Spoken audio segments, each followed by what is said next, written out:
안녕하십니까. 교육운동가 교육학 박사 이종태의 교육이야기 사람 사는 세상 25번째 시간을 시작하겠습니다. 고맙습니다. 네. 오랜만에 뵙는 느낌이에요. 근데 그러게요. 겨울은 훨씬 다가온 것 같은데 오늘은 날씨가 따뜻해졌습니다. 올해는 겨울이 안 올지도 모르겠어요. 아, 그런 얘기도 있습니다. 제가 혼자.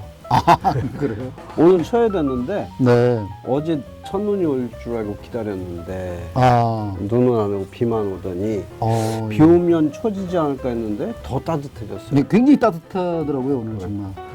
근데 며칠 오면 또 꽤 기온이 내려간다고 하니까 그렇겠죠. 네. 그동안 어떻게 지내셨어요? 어제 또 뭐 곡성 이런 데 좀 다녀오시고. 가려고 하다 못 갔고요. 네. 괜히 이런저런 일이 바쁘고 네. 그 실업자의 특성이 오라는 데 없어도 갈 때는 많다. 아, 실업자세요? 지금 벌써 뭐 대학원 강의 나가시지 않나요? 대학원 그거는 이제 정규직에 비해서는 불규칙하고 예. 그다음에 요새 다 줌으로 하니까 줌으로 하니까. 정적으로 왔다 갔다 해야 될 일이 갑자기 없어져 버렸는데 네. 그런데 또 별로 여유가 없어요. 예, 그래요. 자, 이제 뭐 교사 문제를 좀 다루면서 예. 교사 저번에 이제 네. 2번에 걸쳐서 네네. 뭐 너무 장황하게 얘기해서 초점이 좀 없었던 게 아닌가 싶긴 그거 한데. 스스로 좀 느껴졌어요? 네, 예. 주변에서 평이 좀 예. 그랬나요? 진짜 어떤 사람이 교사가 돼야 되는가. 네, 교사라는 존재가 그냥 하나의 직업인이 아니라 네. 다른 사람의 인생에 개입하는 매우 중요한 자리다. 네. 그런 점에서 교사라는 이 사람 혹은 직업 자체에 대해서 우리가 좀 더 진지하게 생각할 필요가 있다 하는 얘기와 현실적으로 교사가 양성되는 과정 또 임용되는 과정을 좀 봤는데 정말 우리가 필요로 하는 교사를 기르고 뽑는 거에는 매우 부적절한 게 아니냐 하는 의문을 제기한 셈이죠. 뚜렷한 해답이 있느냐 하는 것은 뭐 이제 없다고도 할 수 없고 있다고도 할 수 없는, 그러나 한번 새로운 시도는 해봐야 되는 그런 거라고. 완전히 지구상에 없는 거는 아니고 뭐 특히 유럽 교육 선진국들 선진국에서 참여하고 있는 참고할 것들이 좀 있는 것 같고요. 무엇보다도 우리 현재 교사들이나 학부모들이 우리 사회 구성원들이 우리 사회 실정에 비춰서 좀 더 좋은 교사 양성제도, 임용제도를 만들기 위해서 지혜를 모아야 되겠죠. 그런 점에서 이제 오늘은 교사의 승진 문제. 오늘은 이제 승진 문제를 좀 이렇게 한번 보는데 이것도 이 세부적으로 들어가면 할 얘기가 너무 많은 거예요. 그렇게 뭐 너무 깊이 들어가지 말고 무슨 논문 쓸 건 아니니까. 뭐 임용고사 준비하는 분들에게 도움 줄 일은 아니고. 그러니까 오늘은 하여튼 이 승진 제도가 우리 사회에서 미치는 파장 그리고 앞으로 좀 이걸 개선의 여지를 어디서 찾을 거냐 뭐 이런 정도 얘기를 좀 해보죠. 교사의 승진이라면 일단 뭐 제가 사범대학 나왔는데 사범대학 다니던 시절에 입학 시절에 선배들한테 들은 얘기가 너무 자조적인 얘기였어요. 그게 뭐였냐면 1등 선생, 꼴찌 선생, 너 선생, 나 선생 이런 얘기들을 했거든요. 그 막상 발령 받아 보니까 실제로 교사는 초임 교사나 뭐 원로 교사나 그냥 선생님이에요. 그냥 교사. 물론 중간중간에 뭐 주임, 뭐 어떤 때 부장으로 바뀌었다가 뭐 그런 제도가 있고, 그다음에 교감 아니면 장학사 나가는 거, 그다음에 최고가 교장 요 정도잖아요. 요 단계. 이건 진급이라고 승직이라고 하진 않는 것 같은데 뭐 다른 제도가 있나요? 그 승진? 그래서 이제 일테면 지금 말씀하신 대로 초임 교사나 20년 된 교사나 다 김 선생, 박 선생이잖아요. 그렇죠. 그래서 이제 저도 교직 사회는 굉장히 평등하다 이렇게 생각을 했고요. 그다음에 이제 소위 급여를 얘기할 때 호봉제 얘기하잖아요. 단일 호봉제냐 네, 아니면 네. 직급에 따라 호봉이 다르냐 할 때 옛날에는 좀 다른 점이 있었는데 예. 그 몇 년 전인지 기억이 안 납니다. 뭐 꽤 오래전에 이미 단일 호봉제로 바꿨어요. 단일 호봉으로. 그 그러니까 얘기는? 초임 교사부터 교장까지 네, 예. 이게 이제 교원 메토봉 이렇게 이제 나가는 거죠. 예, 그러니까 호봉 차이는 있지만 네, 네, 네. 이게 예컨대 병사 월급 다르고 하사관 뭐 하사관 이렇게. 다르고 예, 뭐 영관급 다르고 이런 게 아니라는 거예요. 네, 네, 네. 그래서 교직상이 이제 평등하다 이렇게 이제 알고 있었는데, 예, 예. 근데 보니까 승진이 있어요. 승진? 이건 뭐지? 예. 지금 말씀하신 대로 이제 예컨대 교사 중에도 1급 정교사가 있고 2급 정교사. 그렇죠. 예. 근데 이거는 승급이라고 그러죠. 네, 네, 네. 그럼 승진은 뭘 말하느냐면은 이제 평교사가 교감이 되는 거. 네, 그 예, 교감이 다시 교장이 되는 거. 이걸 네, 승진이라고 네, 네. 하는 것 같아요. 네, 예. 그러니까 이것이 단일 호봉제로 바뀌긴 했지만 내용적으로는 평교사와 교감은 이 격이 다른 거죠. 네, 네. 보통 교감을 관리직이라고 보통 이렇게 교장 하죠. 교감을 관리직이라고 하죠. 예, 예. 그럼 관리직이라 하면 이제 가르치는 일을 안 하고 네, 행정 네, 네. 관리를 한다는 거잖아요. 그렇죠. 예, 예, 예. 그런 점에서 호봉제와 달리 내용적으로는 계급의 이 어떤 구별을 하는 듯한 느낌이 듭니다. 네, 네, 네. 근데 이게 음. 현장에서 적지 않은 부작용을 낳고 있다 하는 게 이제 오랜 많은 분들의 지적이죠. 예, 예, 예. 어떤 부작용이 있을까요?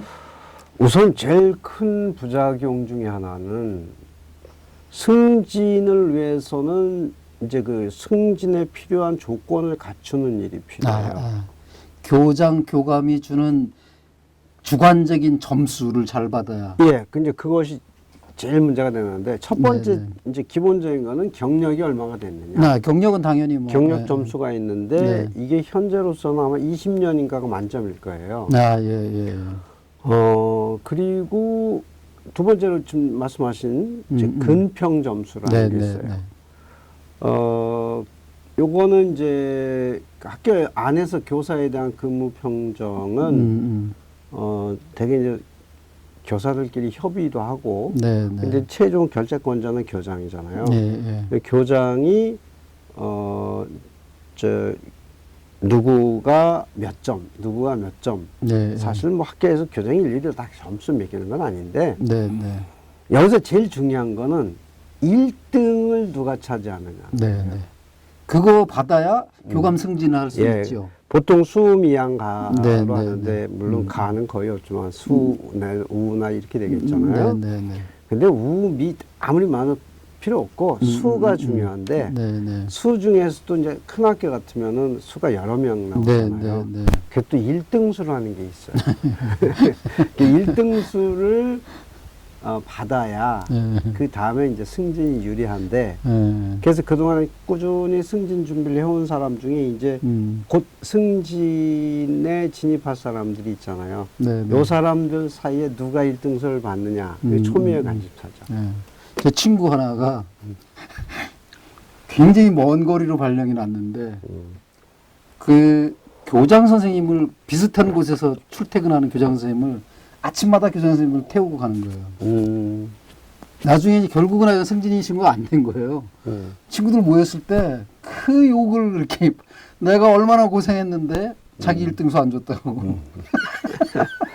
어쨌든 이제 그러다 보니까 그 다음에 이제 또 하나 승진에 필요한 점수 중에는 이제 소위 가산점이라는 게 있어요. 가산점. 지금 아까 말씀드린 두 개가 기본 점수라고 하면 가산점은 연구를 실적. 한다든지 또 섬이나 아니면 아주 시골 벽지에 근무한다든지. 경기도에는 벽지수 거의 없어지지 않았나. 옛날에 인천하고 같이 있을 때는 막 도서벽지가 있었는데 아직도 섬 많이 있죠. 지금도 있나요? 그다음에 뭐 산골짜기 뭐 이런데. 하긴 평택에서도 좀 바닷가 이런 데가 좀 있는데 그런데 가면 점수가 좀 있는지 모르겠다. 네. 또 그 도서벽지 점수 외에 이제 또 하나 뭐가 있냐면은 그 공로 저도 정확한 명칭 모르겠는데 왜 네. 체육교사가 네. 학교에 운동부가 있잖아요. 그래서 이제 어디 가서 우승했구나. 우승했다. 그러면 그 체육교사가 이제 가산자유. 예. 이런 여러 가지 또 뭐 석사나 박사를 하면 또 그 가산점이 있고 이제 이런 게 있는데 이런 점수를 열심히 따느라고 또 하나는 교장한테 잘 보이려면 교사들이 제일 불만스러워하는 거는 학생들을 자습을 시키더라도 교육청에 보고할 공문은 시간 내에 맞춰야 된다. 이래야 교장한테 좋은 평가를 받는다. 이거예요. 그러니까 애들을 잘 가르치느냐 못 가르치느냐 하는 것은 둘째고 얼마나 행정 능력이 있냐 하는 것이 이제 평가의 기준이 된다. 뭐 이런 불만들이 많이 나오는데 그러다 보니까 이 승진을 준비하는 교사들은 가르치는 일보다는 승진을 준비하는 일 그 자체, 점수 따는 게 더 큰 관심사다. 그렇죠. 그게 무슨 막 소수점까지 나가나요? 이제 서열을 다투니까. 또 하나는 아래를 보는 게 아니라 항상 위만 쳐다본다. 상부만 쳐다본다는 거죠. 그렇죠. 그래서 이 승진 제도가 이 교직을 뭐 황폐화 또는 뭐 부패화 뭐 여러 가지 이제 비판들이 있어요. 근데 장점도 또 있다고 합니다. 승진 제도의 장점. 장점 뭐냐면 요즘 이제 교장 선생님들 말씀이 이렇습니다.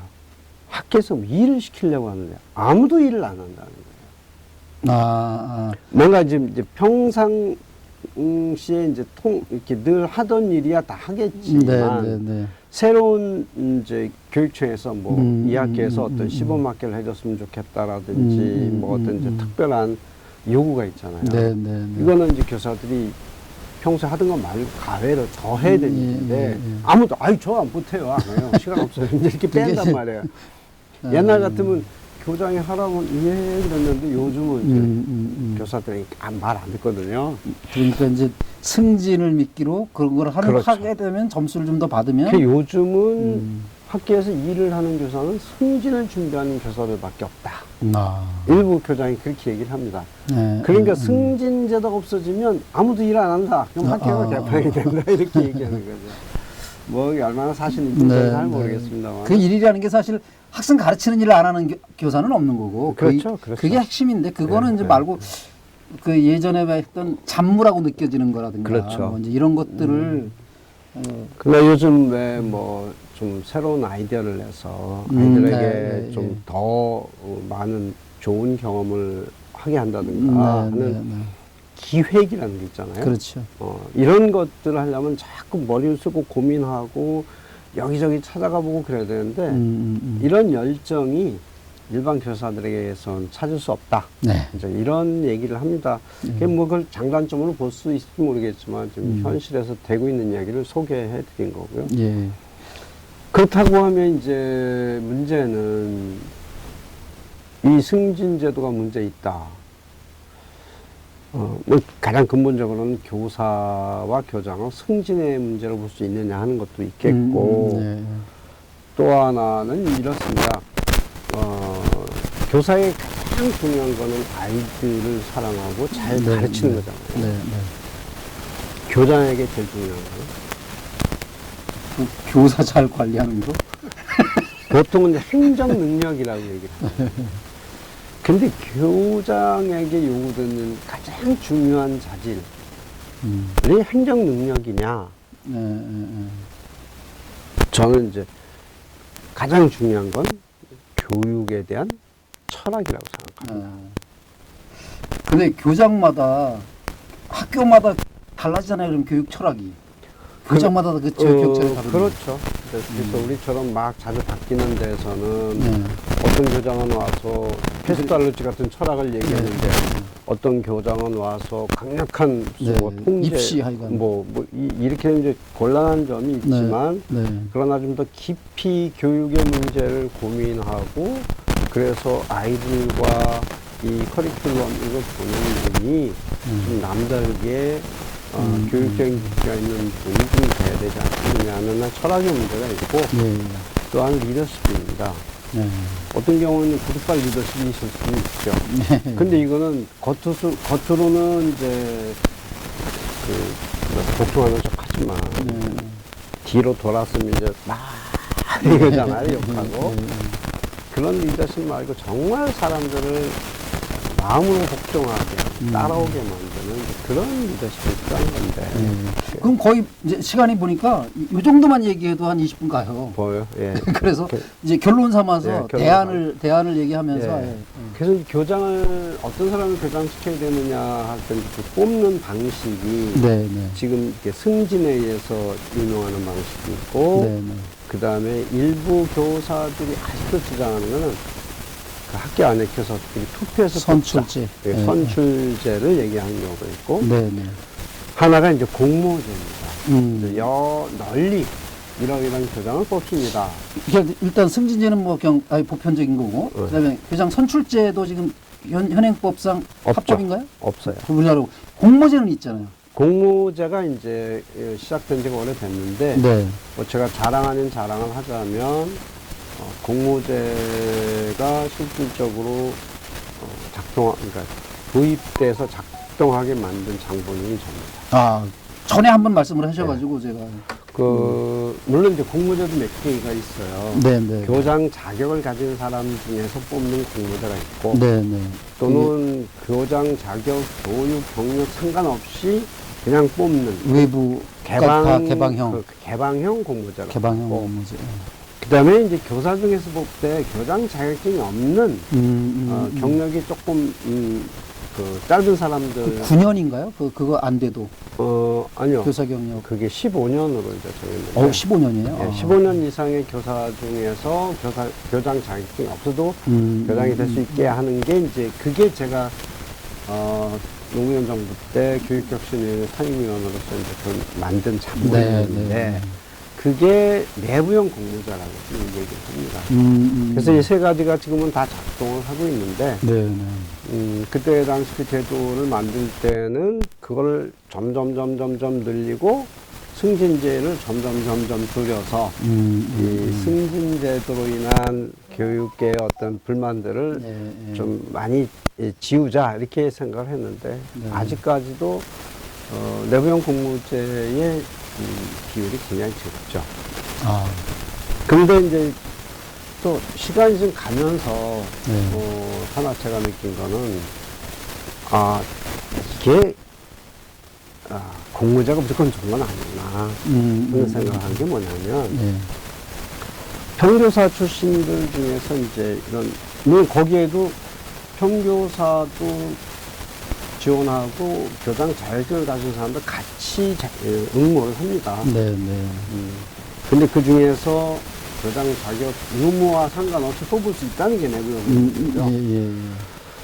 근데 이 평교사들 중에서 교장을 뽑아놓으니까 어떤 부작용이 경우에 따라서 생기냐면은 이게 한 번도 관리직이라고 하는 걸 안 해봤잖아요. 안 해본 사람이. 그러니까 항상 사문을 보는 게 평교사적 시각으로 보는 거예요. 혹시 숲은 못 본 채 낭만 보는 거 아니에요? 뭐 그렇게 얘기할 수도 있는데 그러다 보니까 넓게 보는 게 아니라 좀 좁게 보고 항상 평교사의 이익의 관점에서 이 관리를 하려다 보니까 조금 이게 좀 이렇게 기대치에 못 미치는 경우가 좀 있는 것 같고 또 하나는 공모를 해서 이제 교장을 뽑으면 이 교장이 그 학교에 가서 다른 교사들하고 학교의 문제를 같이 파악하고 우리 학교를 어떻게 끌고 나갈까 하는 이야기를 해야 되잖아요. 이 서로 그 공감대도 형성이 되고 그런 정책에 대해서도 합의를 해야 되는데 이 시간이 없어요. 보통 이제 3월 1일자 발령이라고 하면 공모가 언제 시작되냐면 12월 달에 공고를 내서 2월에 심사 과정을 거쳐서 2월 중순쯤에 발령, 저 최종 합격이 되고, 그래서 3월 1일 날 발령이 나는데, 그러니까 가서 상견례 한번 하고 학교가 어디 있어? 이걸 보는 정도로 끝입니다. 그러면 딱 3월 1일 날 가면 서로 이제 완전히 좀 뭐 소닥 보듯이 멀뚱멀뚱한 상태에서 그냥 행정적인 관계로 시작되는 거예요. 네. 이거는 아니다는 생각이. 그 공모제 교장은 그 첫날 발령받은 첫날 3월 2일 날 그러니까 네. 그날 전교사와 함께 뭐 수업을 조금 늦게 하더라도 뭐 워크숍을 해야죠. 쭉 서로 사귀는 시간도 갖고. 그 정도 가지고는 안 되고 제가 그래서 이제 그런 요구들을 하고 있는데 네. 교장 공모회장은 최소 6개월 내지 1년에 뽑아야 됩니다. 그래서 학교를 계속 방문할 수 있도록. 방문하고 교사들하고 따로 미팅도 하고 네. 워크숍도 하고 그래서 교장이 가진 철학과 운영 어떤 리더십의 특성 같은 걸 교사들이 파악하고 또 교사들이 지금까지 가지고 있던 여러 가지 생각, 불만, 계획 이런 것도 들어보고 제일 큰 불만이 아니 현직 교사 모시기도 바빠 죽겠는데 미래의 교장까지 와가지고 저래니 이거 어떻게 하냐고. 그게 쉬운 건 아니에요 기술적으로. 왜냐면 현재 교장이 또 있을 테니까. 그러니까. 그게 쉬운 건 아닌데 또 하나는 이제 그 학교와의 문제뿐만 아니라 교장이라는 게 도대체 뭐냐 하는 기본 수업을 받아야 되잖아요. 되게 저도 이제 교장 자격증이 없는 개방형으로 갔단 말이에요. 그래도 교장 연수는 또 하지 않나요? 근데 그 뒤로 연수. 뒤로 그러니까 발령 받은 뒤에. 그러니까 이게 그럼 발령 받기 전에 그 연수 받기 전에 그 기간은 뭐예요? 완전히 이제 수습이잖아요. 네. 시간이 벌써 6개월 그냥 가는 거죠. 네. 그러면 그 해외 연수도 가고 그러던데 교장 연수할 때 그런 기간을 그 정도는 좀 일찍 뽑아 놓았으면 좋겠다. 그 정도만이라도. 오늘 주제가 이제 승진제지만 네. 승진제 대안으로 공모제를 생각했지만 어쨌든 승진제가 현재 우리 사회에 그동안에 뭐 많은 공이 있었다 하더라도 이제는 좀 적극적인 개선을 모색할 때가 되지 않았느냐. 이런 생각. 발도르프에서는 뭐 대안학교이긴 하지만 발도르프 같은 데에서는 선출제, 그걸 윤번제 이런 식으로 하더라고요. 교장은 그냥 하나의 직책이지. 그래서 임기 끝나면 바로 또 그냥 평교사로 가고 그런 식으로 가는 것도 결국은 대안학교의 대안이 공교육에도 좀 들어와야 되는 거 아닐까? 예. 그 이제 선출제 뭐 말씀하셨으니까 시간이 많이 갔지만 간단하게 얘기하자면 간단하게. 선출제를 실제로 직접 하는 학교가 있어요. 사립학교고 산청 간디학교. 이게 이제 우리 대한교육 특성고등학교 1세대잖아요. 그런 교사들끼리 자체적으로 뽑아서 교장으로 가고 교장 임기 끝나면 퇴직입니다. 퇴직을 시켜요? 네. 왜냐하면 이제 이 사립학교의 특성이 교사가 이제 정체돼 있으니까 그렇게라도 해야 이제 강제 순환이 된다 해서 교장 가면 이제 퇴직할 준비해야 돼요. 퇴직할 준비를 해야 돼요. 4년씩 2번을 할 수 있는 거예요, 그러면? 거기도? 지금까지는 한 번도 2번 한 적이 없어요. 없어요. 어쨌든 뭐 그것도 하나의 생각해 볼 대안인데 근데 이게 하나의 문제는 뭐냐면요. 교사들 사이에서 서로 이렇게 의견을 맞춰서 뽑다 보니까 교사들이 싫어하는 일을 추진하기가 참 어렵습니다. 그러니까 학교를 좀 근본적으로 개혁한다든가 새로운 비전을 가지고 이렇게 막 뒤집어 엎고 하는 거를 할 수가 없는 거죠. 결국은 자칫하면 거기도 민주주의의 폐단이라고 하는 중우 정치가 개입될 수 있군요. 그럴 수 있죠. 네. 그래요. 오늘 하여간 그 교사들의 승진 문제를 간단하게 짚어 정말 짧네요. 정말 시간은 길어졌는데 할 얘기는 정말 많으시잖아. 근데 너무 짧은 시간에 하여간 압축해서 얘기를 하다 보니까 하여간 뭔가 다른 방안을 모색을 해서 그 깊이도 있으면서 좀 시간도 늘어지지 않는 방안을 한번 연구해봐야 될 것 같습니다. 저도 한번 노력해 보겠습니다. 자, 지금까지 시청해주신 여러분께 감사드리고요. 교육운동가 교육학 박사 이종태의 교육이야기 사람 사는 세상 오늘 순서를 마치겠습니다. 고맙습니다.